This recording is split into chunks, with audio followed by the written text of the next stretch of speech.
ಗಾಂಧಿನಗರದ ಜ್ಞಾನ ಭೂಮಿಯಲ್ಲಿ ವಿಶ್ವ ಪರಿಸರ ದಿನಾಚರಣೆ. ಸಸಿ ನೆಟ್ಟು ಪರಿಸರ ಜಾಗೃತಿ ಮೂಡಿಸಿದ ವಿದ್ಯಾರ್ಥಿಗಳು. ಗಾಂಧಿನಗರದ 2ನೇ ವಾರ್ಡ್ನಲ್ಲಿ ಅಂಬೇಡ್ಕರ್ ಅಭಿಮಾನಿ ಸೇನೆ ಭೀಮಧ್ವನಿ ಸಂಘದ ವತಿಯಿಂದ ಅಂಬೇಡ್ಕರ್ ಧ್ವಜಸ್ತಂಭವನ್ನು ಸಾಂಕೇತಿಕವಾಗಿ ಪ್ರತಿಷ್ಠಾಪಿಸಿರುವ ಸ್ಥಳವನ್ನು ಜ್ಞಾನ ಭೂಮಿ ಎಂದು ನಾಮಕರಣ ಮಾಡಲಾಯಿತು. ವಿಶ್ವ ಪರಿಸರ ದಿನಾಚರಣೆಯ ಅಂಗವಾಗಿ ಇದೇ ಜ್ಞಾನ ಭೂಮಿಯಲ್ಲಿ ಪರಿಸರ ಜಾಗೃತಿ ಪೋಷ ವಾಕ್ಯಗಳೊಂದಿಗೆ ರ್ಯಾಲಿ ನಡೆಸಿ ಸಸಿ ನೆಡುವ ಕಾರ್ಯಕ್ರಮಕ್ಕೆ ಶಾಲಾ ವಿದ್ಯಾರ್ಥಿಗಳಿಂದ ಚಾಲನೆ ನೀಡಲಾಯಿತು.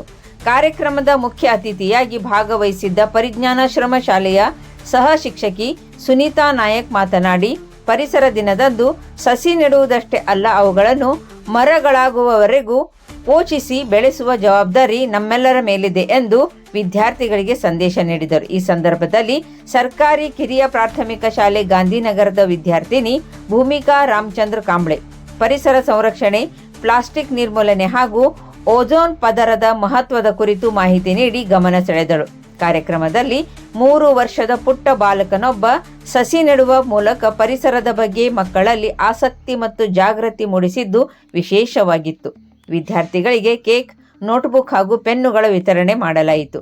ಜ್ಞಾನ ಭೂಮಿ ನಾಮಕರಣದ ಸ್ಮರಣಾರ್ಥ ಕಾರ್ಯಕ್ರಮದಲ್ಲಿ ಭಾಗವಹಿಸಿದ್ದ ಎಲ್ಲ ವಿದ್ಯಾರ್ಥಿಗಳಿಗೆ ಕೇಕ್ ವಿತರಿಸಲಾಯಿತು. ಜೊತೆಗೆ ವಿದ್ಯಾರ್ಥಿಗಳ ಶೈಕ್ಷಣಿಕ ಪ್ರಗತಿಗೆ ಪ್ರೋತ್ಸಾಹ ನೀಡುವ ಉದ್ದೇಶದಿಂದ SC/ST ದೌರ್ಜನ್ಯ ತಡೆ ಸಮಿತಿಯ ಜಿಲ್ಲಾ ಸದಸ್ಯರು ಹಾಗೂ ಸಂಘದ ಅಧ್ಯಕ್ಷ ರವಿ ಮಾಳ್ಕರಿ ಅವರು ವಿದ್ಯಾರ್ಥಿಗಳಿಗೆ ನೋಟ್ಬುಕ್ ಮತ್ತು ಪೆನ್ನುಗಳನ್ನು ವಿತರಿಸಿದರು. ಕಾರ್ಯಕ್ರಮದಲ್ಲಿ ಸಮಾಜ ಸೇವಕ ದಾವಲ್ ಸಾಬ್ ಬಾಬಣ್ಣವರ್, ರೋಹಿತ್ ಆಂಗ್ಲ ಮಾಧ್ಯಮ ಪ್ರೌಢಶಾಲೆಯ ಮುಖ್ಯೋಪಾಧ್ಯಾಯರು, ಪರಿಜ್ಞಾನಾಶ್ರಮ ಶಾಲೆಯ ಸಹ ಶಿಕ್ಷಕರು, ಸರ್ಕಾರಿ ಶಾಲೆಯ ಮುಖ್ಯೋಪಾಧ್ಯಾಯರು ಹಾಗೂ ಶಿಕ್ಷಕರು ಉಪಸ್ಥಿತರಿದ್ದರು.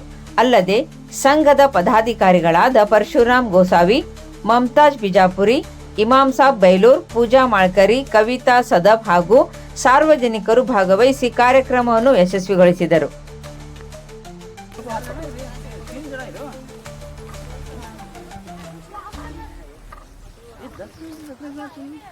ಅಂಬೇಡ್ಕರ್ ಅಭಿಮಾನಿ ಸೇನೆ ಭೀಮಧ್ವನಿ ಸಂಘಕ್ಕೆ, ಅಂಬೇಡ್ಕರ್ ಅಭಿಮಾನಿ ಸೇನೆ ಭೀಮಧ್ವನಿ ಸಂಘಕ್ಕೆ, ಜ್ಞಾನಭೂಮಿ ಆವರಣಕ್ಕೆ ಶುಭವಾಗಲಿ.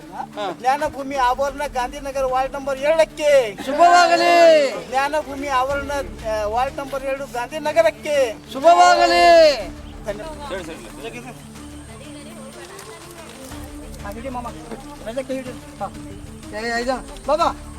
ನೀವು ಹಿಡೀರಿ ರವಿ ಸರ್, ನೀವು ಹಿಡೀರಿ.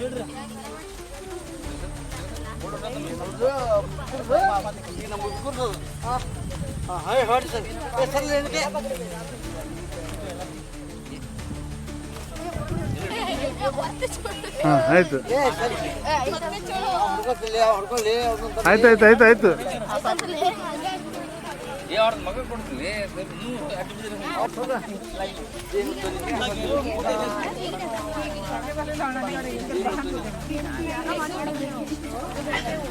ಮತ್ತೆ ವಾಯ್ಸ್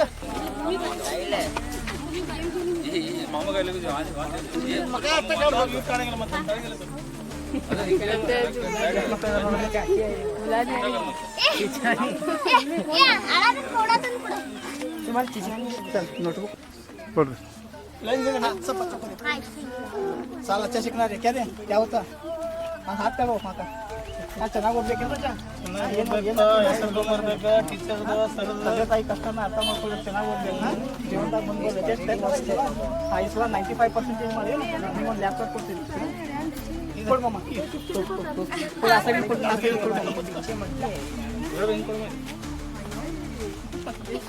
ನಿಂಗೂ ಬೇಕೇನೋ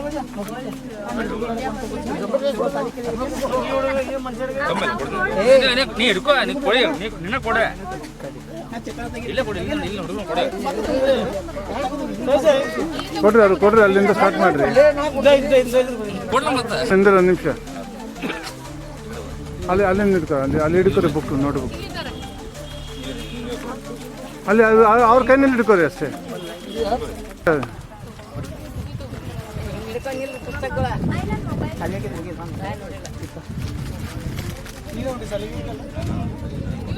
ಇಲ್ಲಿ ಇಲ್ಲಿ ಇಲ್ಲಿ ನೋಡಿ ಮುಂದೆ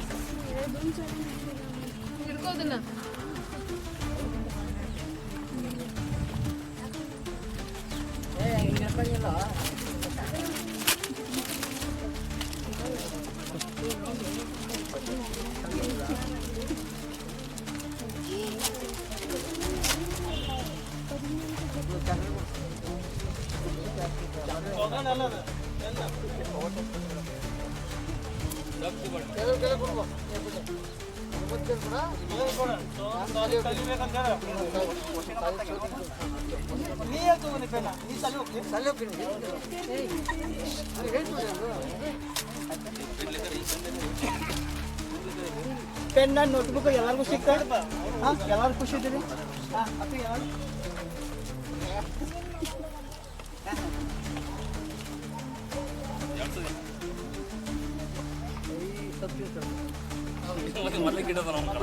ಇವ್ರು ಕಾಣ್ಬೇಕಲ್ಲ ನೋಡ್ರಿ ನೋಡಿ.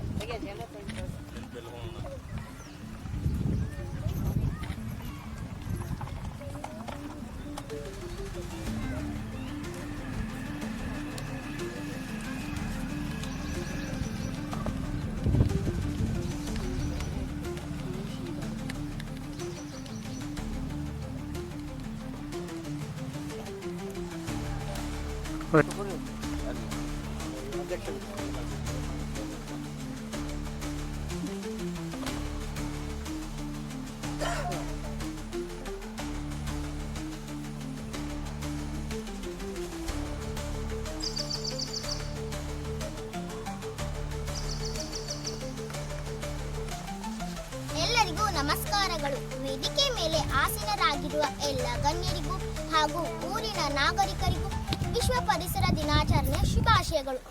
ಹಸಿರೇ ಉಸಿರು, ಹಸಿರೇ ಜೀವರಾಶಿಯ ಉಗಮ, ಗಂಧದ ನಾಡು ಚಂದದ ನಾಡು ಎಂದು ಕವಿಗಳಿಂದ ಸಾಲು ಸಾಲಾಗಿ ಹಾಡಿ ಹೊಗಳಿಸಿಕೊಂಡ ಇತಿಹಾಸ ನಮ್ಮ ಕನ್ನಡ ನಾಡಿನದ್ದು.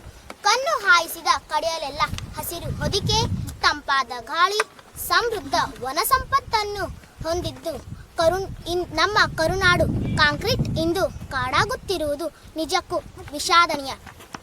ಮಾನವನು ತನ್ನ ಸ್ವಾರ್ಥಕ್ಕಾಗಿ ನಗರೀಕರಣದ ಹೆಸರಿನಲ್ಲಿ ಕಾಡುಗಳನ್ನು ಕಡಿದು ಬರಡು ಮಾಡುತ್ತಿದ್ದಾನೆ. ಕಾಡುಗಳು ನಾಶವಾಗುತ್ತಿರುವುದರಿಂದ ಮಳೆ ಕೈಕೊಡುತ್ತಿದೆ, ಅಂತರ್ಜಲ ಬತ್ತಿ ಹೋಗುತ್ತಿದೆ. ಇದಕ್ಕೆಲ್ಲ ಪ್ರಮುಖ ಕಾರಣ ನಮ್ಮ ಪ್ರಕೃತಿಯ ಮೇಲಿನ ನಮ್ಮ ಅತಿಯಾದ ಆಕ್ರಮಣ ಮತ್ತು ಅತಿಯಾದ ಪ್ಲಾಸ್ಟಿಕ್ನ ಬಳಕೆ.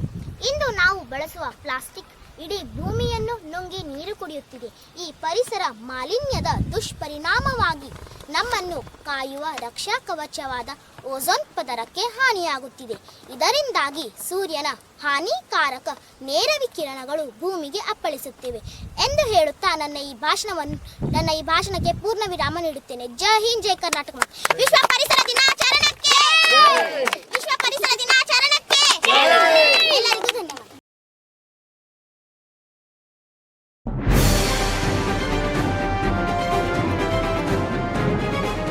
ಇದು ಖಾಲಿ ಡಿಜಿಟಲ್ ವಾಹಿನಿ, ಸತ್ಯ ಮತ್ತು ಸ್ಪಷ್ಟ ಸುದ್ದಿ.